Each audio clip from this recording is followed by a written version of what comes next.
हाँ जी, excess pressure, अगर आपके पास एक स्फेरिकल ड्रॉप है, बबल है, बाहर का pressure P O, P outside, अंदर का प्रेशर पी इनसाइड, एक आपका इसके अलावा बाहर का प्रेशर किसके कारण लग रहा है, जो बाहर के एटमॉस्फेरिक पार्टिकल्स है उनका प्रेशर है, वो उनका प्रेशर प्लस जो आपका सरफेस है वो स्ट्रेच करना चाहेगा अंदर की तरफ, उसका प्रेशर, वो दोनों प्रेशर मिला के अंदर वाला प्रेशर उसको काउंटर करेगा। अंदर के पार्टिकल्स को बाहर की तरफ धकेलेंगे और बाहर के पार्टिकल्स लेयर को अंदर की तरफ, और प्लस उस लेयर का अपना एक स्ट्रेचिंग का प्रेशर भी है, तो स्ट्रेचिंग का प्रेशर प्लस आउटसाइड का प्रेशर को बैलेंस करने के लिए इनसाइड का प्रेशर लगेगा।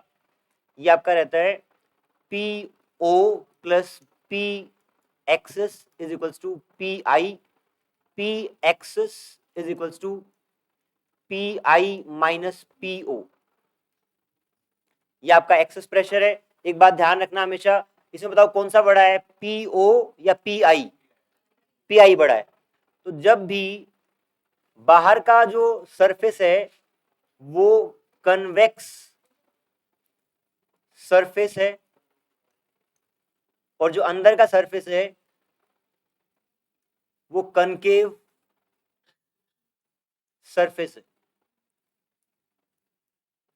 जो प्रेशर आपका रहेगा अंदर की तरफ P concave will always be greater than P convex. अंदर का प्रेशर हमेशा ज्यादा रहेगा, तो कनकेव वाली साइड का pressure is more than convex वाली साइड। नोट करें फटाफट इतना।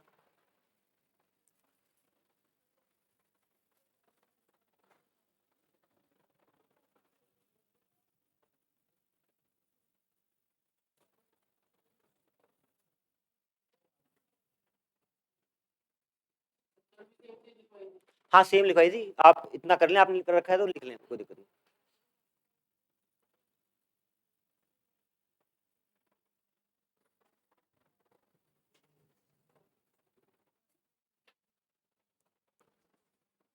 डन, ठीक है। अब हम एक्सेस प्रेशर प्रेशर के मैथमेटिकल एक्सप्रेशन को डिराइव करेंगे। डेरिवेशन ऑफ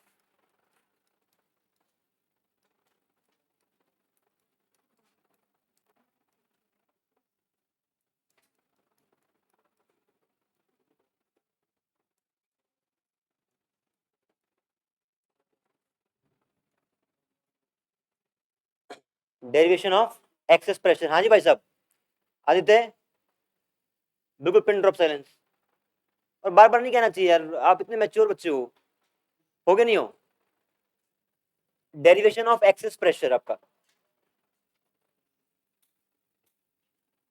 लेट से ये आपकी कोई ड्रॉप है, बाहर से जो प्रेशर लग रहा है वो पी ओ प्लस पी, या इसका बाहर का जो एटमॉस्फेरिक प्रेशर है वो पी ओ है, और अंदर वाला प्रेशर पी इन है। स्ट्रेचिंग का आपका रहेगा पी एक्सेस। अगर मैं ये कहूं कि आपको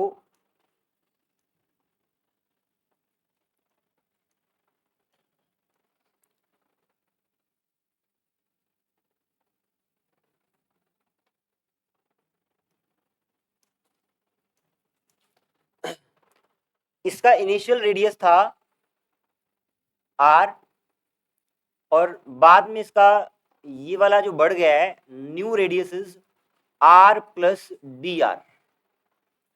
कुल मिला के आपको इसका सरफेस एरिया बढ़ाना है, तो कितना वर्क डन करना पड़ेगा ये निकालेंगे, वहीं से आपका प्रेशर एक्सेस प्रेशर भी निकल के आएगा। हमारा मेन काम क्या है, एक्सेस प्रेशर के मैथमेटिकल एक्सप्रेशन को निकालना। उसके लिए हम क्या कर रहे हैं, इस ड्रॉप को अगर आर रेडियस से आर प्लस डी आर ले जाना है, स्ट्रेच करना है, तो कितना वर्क डन करना पड़ेगा उसका मैथमेटिकल एक्सप्रेशन लिख रहे हैं। ठीक है, तो P not plus excess pressure, जो एक्सेस प्रेशर है इस स्ट्रेचिंग का, उसको काउंटर करने के लिए आपको एक्स्ट्रा फोर्स लगाना पड़ेगा। तो मैं अगर कहूं D W, D W is, आप साइड में लेबल कर लें इसको, D W is work done in stretching the drop from radius R to R plus D R. लिख लें आप ये बात, work done in stretching the drop from radius r to r plus dr, r plus dr, आपका radius पहले r है, r से आपको dr, उसको r plus dr स्ट्रेच करना है, तो कितना वर्क डन करना पड़ेगा? वर्क डन होता है फोर्स इनटू डिस्प्लेसमेंट। यहां पे एक्सेस प्रेशर को काउंटर करने के लिए आपको एक एक्स्ट्रा प्रेशर और लगाना पड़ेगा। तो ये जो एफ एक्सटर्नल है, इसकी जगह मैं लिख सकता हूं P excess into pi R square, या पाई आर स्क्वायर नहीं, 4 पाई आर स्क्वायर।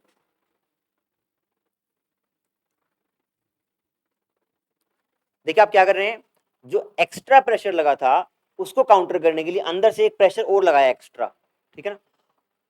वो प्रेशर पी एक्सिस के बराबर है, और उस प्रेशर को अगर एरिया से मल्टीप्लाई कर दिया, इस आर रेडियस के स्फीयर का जो एरिया है वो 4 पाई आर स्क्वायर है, तो क्या ये फोर्स हो जाएगी? ये आपका एक्स्ट्रा प्रेशर है और ये आपका एरिया है, pressure into area is force. इतना फोर्स आपको लगाना पड़ेगा इसको आगे स्ट्रेच करने के लिए। और डिस्प्लेसमेंट कितना हो रहा है उस लेयर का? डी आर, आपकी पूरी लेयर डी आर आगे स्ट्रेच हो रही है। क्या ये वर्क डन है इसका? जितना वर्क डन करना पड़ेगा। अच्छा, इसका अगर रेडियस बढ़ जाएगा तो क्या इसकी एनर्जी बढ़ जाएगी क्या? क्योंकि सरफेस बड़ा हो गया है, सरफेस बड़ा हो गया है तो number of particles on surface will more, तो this dw, this work done will be change in surface energy, and you can write it p axis 4 pi r square dr, equation number 1।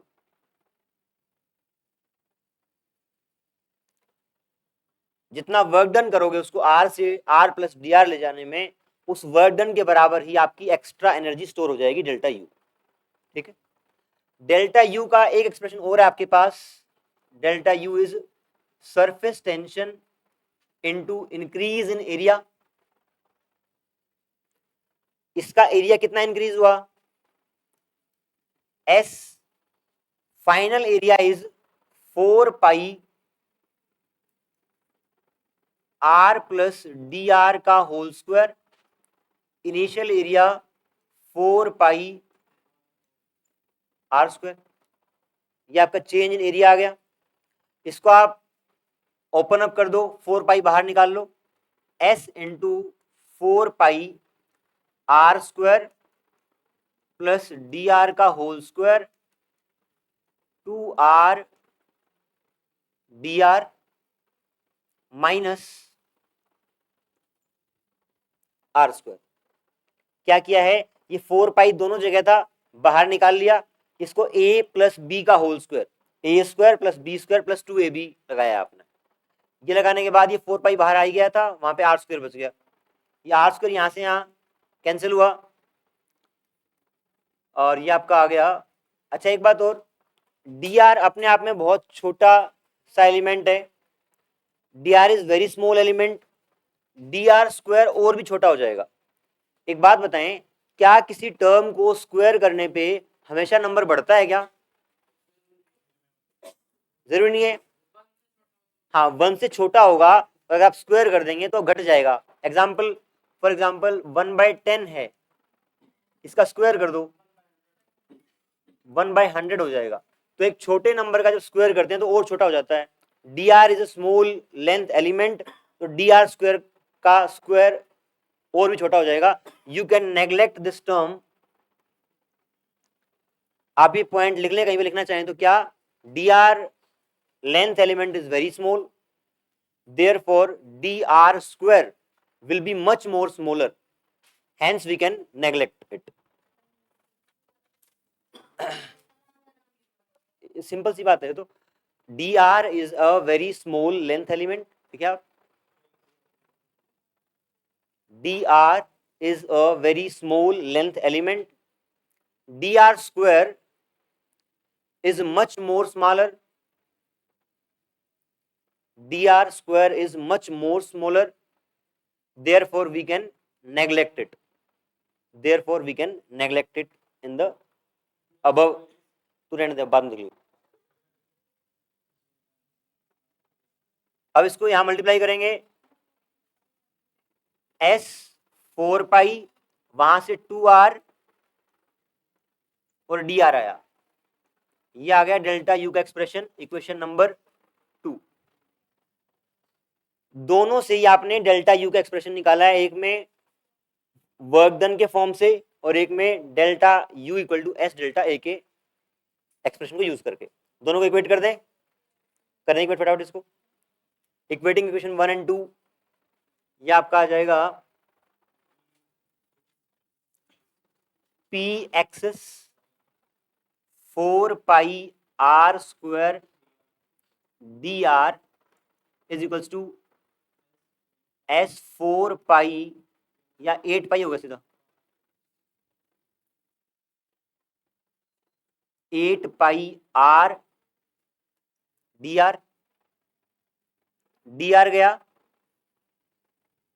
4 पाई की जगह क्या आएगा 2, एक are कटेगा तो power हट जाएगी,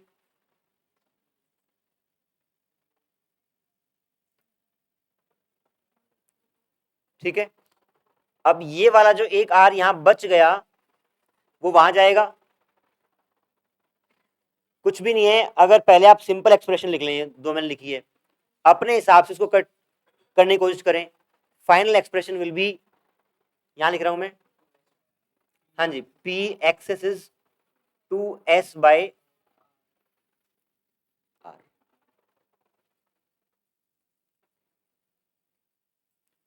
2s बाय आर, ठीक है। क्या करें बेटा, देखें यहां पे हम निकालना चाह रहे हैं एक्सेस प्रेशर का मैथमेटिकल एक्सप्रेशन। आपकी एक ड्रॉप है, इसके बाहर प्रेशर पी नॉट है, अंदर पी आई है, दोनों का जो डिफरेंस है वो एक्सेस प्रेशर के बराबर है, और एक्सेस प्रेशर अंदर की तरफ लगता है।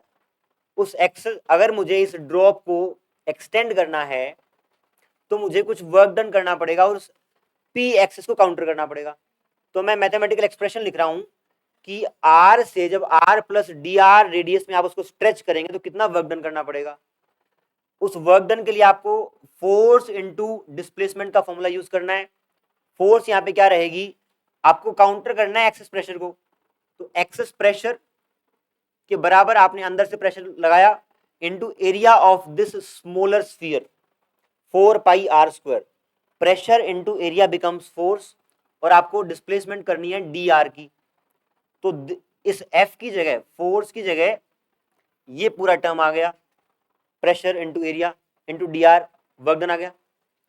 Work done is equals to change in surface energy या potential energy, delta U equal to this. फिर ये एक्सप्रेशन हमने पहले निकाल रखा है, delta U is S into delta A. यहां पे चेंज इन एरिया क्या आया है, बाद में आपका सरफेस स्फीयर का radius R plus D R हो गया है, तो उसका एरिया हो जाएगा 4 pi R plus D R का whole square minus 4 pi R square. Final area minus initial area, इसको आप सिंप्लीफाई कर लें, 4 पाई कॉमन बाहर आ जाएगा, अंदर a प्लस बी का होल स्क्वायर, तो A square plus B square plus 2ab, और वहां पे माइनस आर स्क्वायर बच जाएगा। अब ये जो डी आर है, डी आर अपने आप में छोटा है और डी आर का होल स्क्वायर और छोटा हो जाएगा, तो we can neglect this term, और ये आर स्क्वायर वहां से कट गया है, ये बच गया 2r डी आर। सिंप्लीफाई किया, एक्सप्रेशन बना, दोनों को इक्वेट किया 1 और 2 को, क्योंकि दोनों में left hand side delta U आ रहा है, बराबर करने पे पी एक्सेस आ गया 2s बाय आर। यहाँ पे हमने स्मॉल आर लिया है, हाँ स्मॉल आर रहेगा ये, अच्छा जो भी इसका रेडियस गिवन है वही, पी एक्सेस इज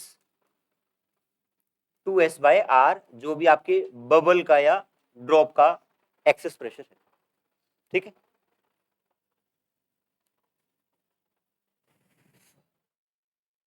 नोट कर लें, कर लिया,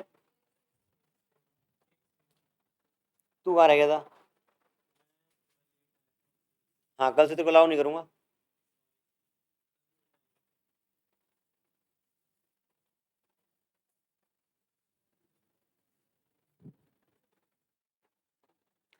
आप भी लाइक टाइम पे नहीं आ पा रहे हैं, नहीं आज नहीं यार, कर मैंने इसको,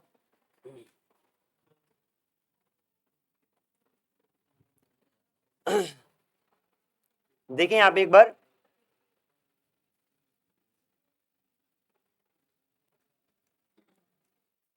PiPo,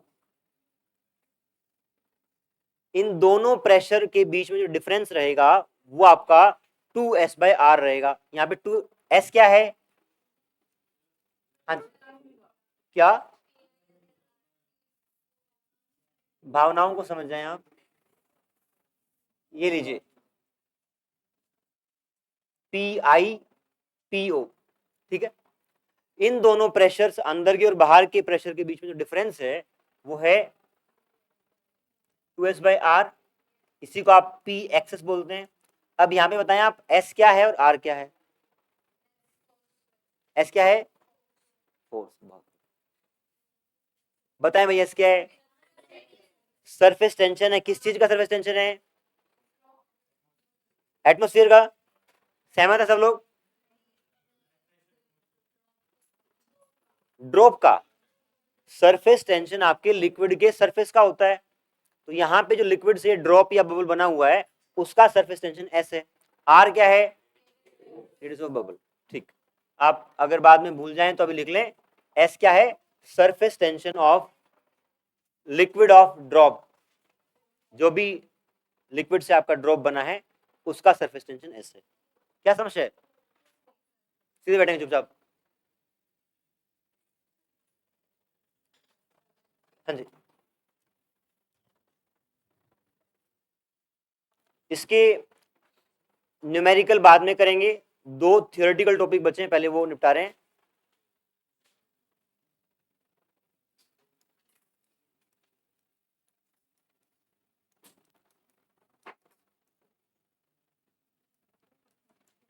कॉन्टैक्ट एंगल। क्या आपने कभी ऐसा देखा है कि किसी ग्लास में अगर आपने पानी डाला है तो जब उसके किनारों को बहुत बारीकी से ऑब्जर्व करेंगे तो आपकी लेयर ऐसे स्ट्रेट ना होके वाटर की,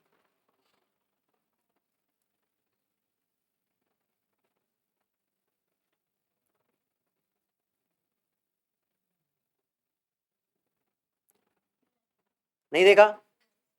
किसी भी नहीं देखा? मैं कह रहा हूं कि पानी आपने कांच के ग्लास में डाला या अलग अलग तरह के ग्लास में डाला, तो पानी कई बार ऐसा आपने देखा है कि सिरे साइड में ऐसे टच हल्के से ऊपर हो रहे हो? नहीं देखा तो देखें, आज ऑब्जर्व करना आप, अलग अलग स्टील का ग्लास लेना, प्लास्टिक का, ऊपर से दिख जाएगा, ऊपर से दिख जाएगा कि वो पानी ऐसे हल्का सा वहां से उठा हुआ है कि नहीं हुआ। जिसको दिखता है उसी को फिजिक्स आसान लगती है। इसको दिख गया है? नहीं, आप आज देखना आराम से, आप घर जाके ट्राई करना, अलग अलग तरह के ग्लास में, स्टील के ग्लास में, प्लास्टिक के ग्लास में, आपके कांच के ग्लास में लेना वाटर, ऐसा सरफेस बन सकता है। और दूसरा,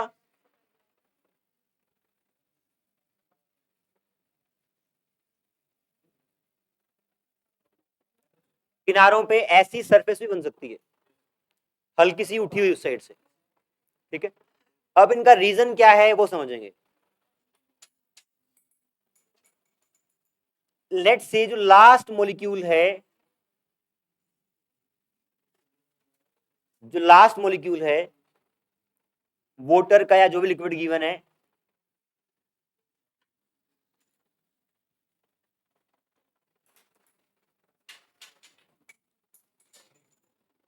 ये जो रेड में दिख रहा है ये आपका ग्लास का पार्टिकल है, और जो व्हाइट में है ये वाटर का पार्टिकल है।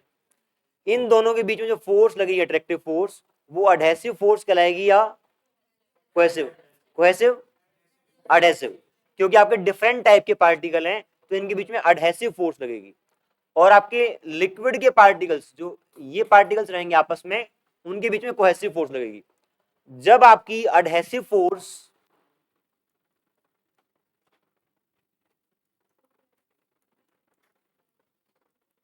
इज ग्रेटर देन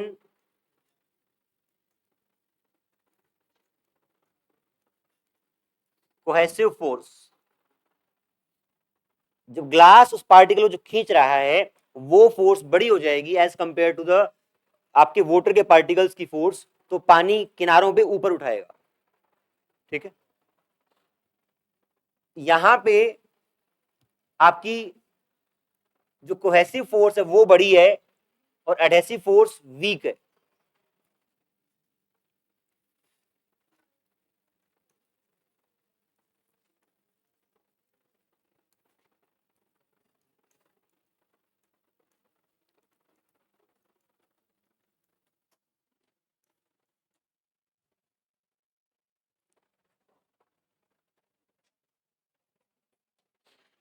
इस इस डायग्राम को थोड़ा सा अगर और मैग्नीफाई करके बनाएं तो ये सिरा आपका ऐसे दिखाया गया है यहां पे,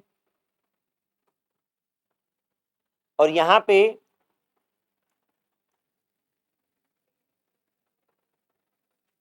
जो ये एंगल है, कहने का मतलब जो ये लास्ट सरफेस बन रहा है इसके आपको टेंजेंट ड्रॉ करनी है। यहां पे टेंजेंट है इसके, इस एंगल को बोलेंगे आप कॉन्टेक्ट एंगल। सिमिलरली आप सेकंड केस के लिए ड्रॉ करेंगे ये वाला पोर्शन,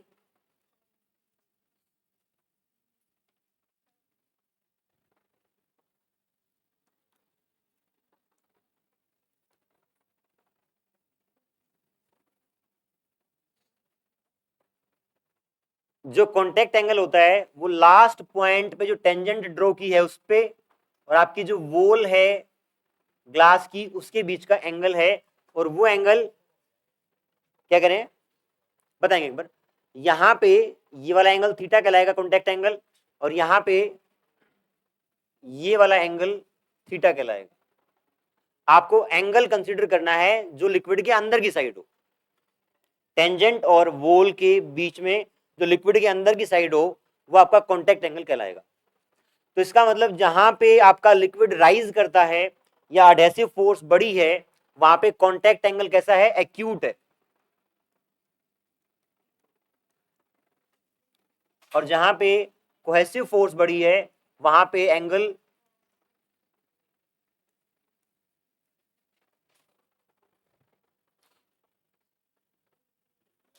डायग्राम बना लें, फिर इसकी डेफिनेशन लिखवा रहा हूं कॉन्टेक्ट एंगल की।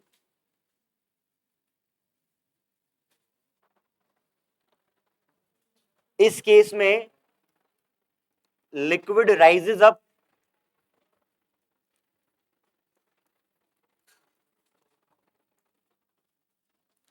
और यहां पे आप लिख सकते हैं लिक्विड फॉल्स।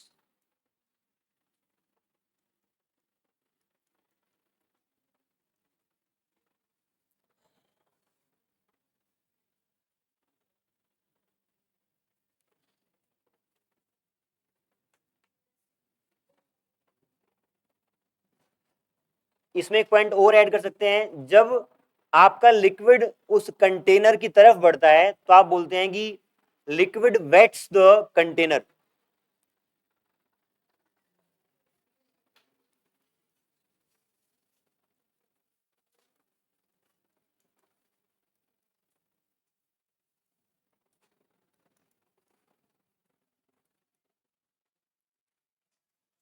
और यहां आप लिखेंगे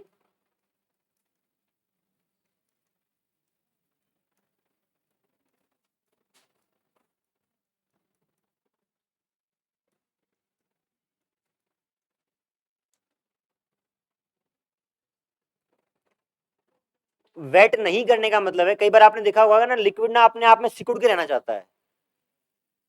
जैसे अगर मरकरी आपने देखा हो, मरकरी अपने आप में बूंद ऐसे बिखरेगी नहीं, सिकुड़ के रहेगी। तो सिमिलर वाटर की बूंद आप डालेंगे तो वो ऐसे पानी बिखरेगा एक तरीके से। और क्या वाटर का भी डिपेंड करता है, ऑयल के ऊपर डालेंगे तो ज्यादा बूंदे बनती हैं, है ना।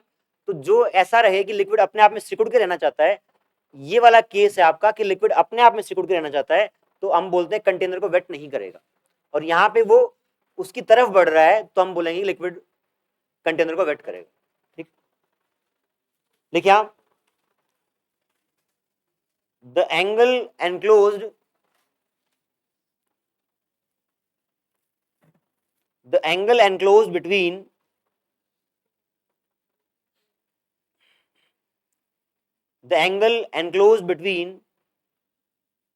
the tangent plane at the liquid surface between the tangent plane at the liquid surface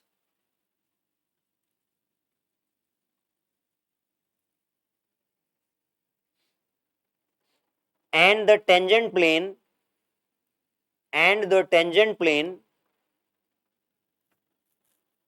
at the solid surface.